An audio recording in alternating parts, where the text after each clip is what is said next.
किसी ने बड़ी कमाल की बात कही कि धन दौलत का घमंड मत कर। धन दौलत का घमंड मत कर, ये सब यही रह जाएगा। जो किया है औरों के साथ वही लौट कर आएगा। कर्मों की आदत में न कोई रिश्वत चलती है। कर्मों की आदत में न कोई रिश्वत चलती है। यहाँ हर किसी को बस अपने ही कर्मों की सजा मिलती है। नमस्कार दोस्तों, मैं हूं श्याम गुरु। एक छोटी सी कहानी। एक छोटे से गांव में एक धनी व्यापारी रहता था। उसका नाम धर्मनाथ था, लेकिन स्वभाव से वह बिल्कुल विपरीत था। धन और सत्ता के नशे में चूर, निर्दयी और लालची, वह केवल अपना स्वार्थ देखता और दूसरों के दुख सुख की उसे कोई परवाह नहीं थी। एक दिन उसके घर में चोरी हुई। चोरी का इंजाम गांव के गरीब किसान राम शरण पर लगा दिया गया। वास्तव में चोरी किसी और ने की थी, लेकिन रामनाथ ने अपने प्रभाव का इस्तेमाल करके झूठे गवाह खड़े कर दिए और रामशरण को जेल भिजवा दिया। रामशरण की पत्नी और छोटे बच्चे दर दर की ठोकरें खाने लगे। कुछ बच्चों में भूख और दुख के कारण उसकी पत्नी और बच्चों की भी मृत्यु हो गई। रामशरण जब जेल से बाहर आया तो वह टूट चुका था। उसने धर्मनाथ के दरवाजे पर जाकर बस इतना कहा, मैं निर्दोष था, लेकिन तुमने मुझे और मेरे परिवार को नष्ट कर दिया।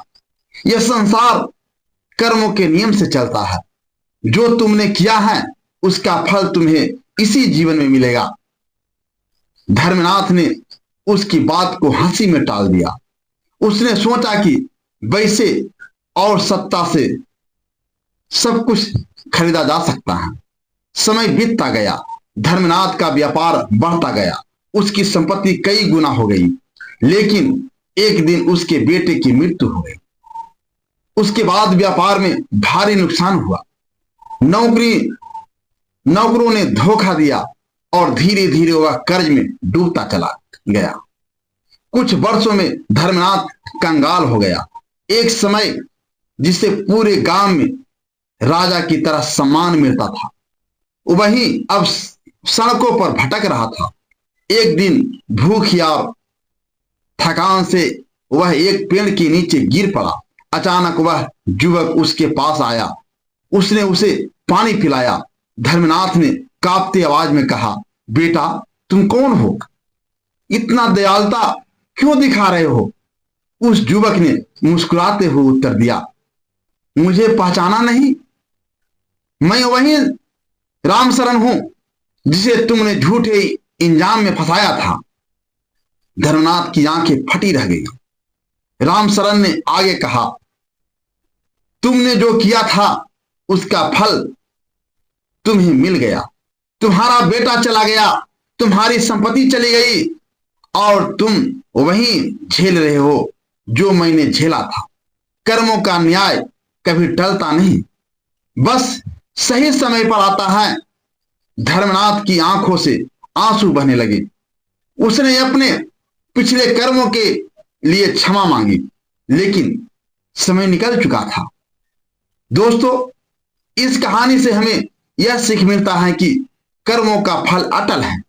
जो दूसरों को दुख देता है वह स्वयं ही उसी दुख को भोगता है। इसलिए अच्छे कर्म करो, दूसरों की भलाई करो, क्योंकि यही तुम्हारा भविष्य तय करेगा। आज और अभी से अपने कर्म को सुधारो, क्योंकि जो बोएगा वही काटेगा। इसी के साथ मैं एक बार फिर से वही बात कहना चाहता हूं कि ईश्वर की कृपा से, मेहनत की बल से कर दिखाओ कुछ ऐसा कि दुनिया करना चाहे आपके जैसा। धन्यवाद।